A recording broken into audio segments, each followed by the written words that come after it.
السلام عليكم ورحمة الله وبركاته.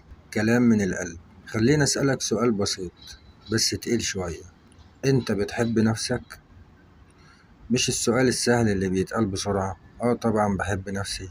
قصدي بجد، هل أنت قابل نفسك زي ما هي ولا طول الوقت بتجري منها؟ أصل الغريب إن ناس كتير بتتكلم عن حب ربنا وهي في الحقيقة مش طايقة نفسها ولا قادرة تبصلها في المراية من غير ما تحكم عليها. والقرآن قالها بصراحة: بل الإنسان على نفسه بصيرة. يعني انت عارف وعارف قوي كمان انت صادق امتى وامتى بتزوغ وامتى بتبرر خوفك وتسميه حكمة وعقل او حتى دين. طب يعني ايه احب نفسي؟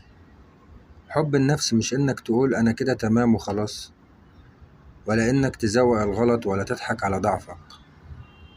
حب النفس انك تبقى صادق، انك تقول انا تعبان هنا، انا خايف، انا مش مرتاح مع اللي بعمله. القرآن سمى الصوت ده النفس اللوامة، مش علشان إنها بتعذبك، لأ، علشان إن هي بتصحيك. طيب ليه بنخاف نبقى صادقين؟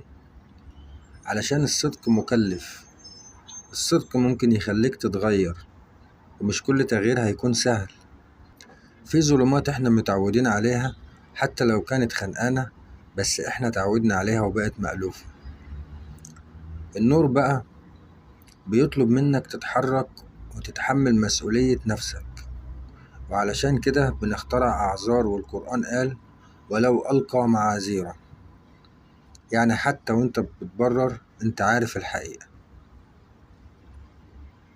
خليني أسألك بصراحة، عايش اللي انت مؤمن بيه ولا مؤمن باللي اتعودت عليه؟ خايف تسيب ظلمة علشان النور يفتح حاجات؟ سايب نفسك بقالك قد ايه من غير ما تسمعها؟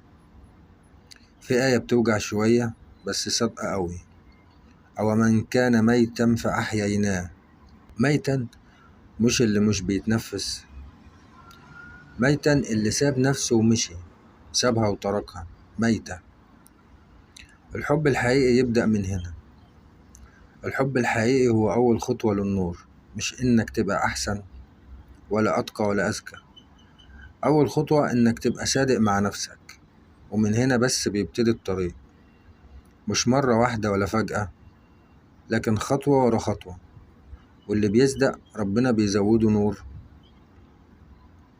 لو وصلت لحد هنا فأنت مش بعيد، أنت بس محتاج تسمع نفسك من غير خوف.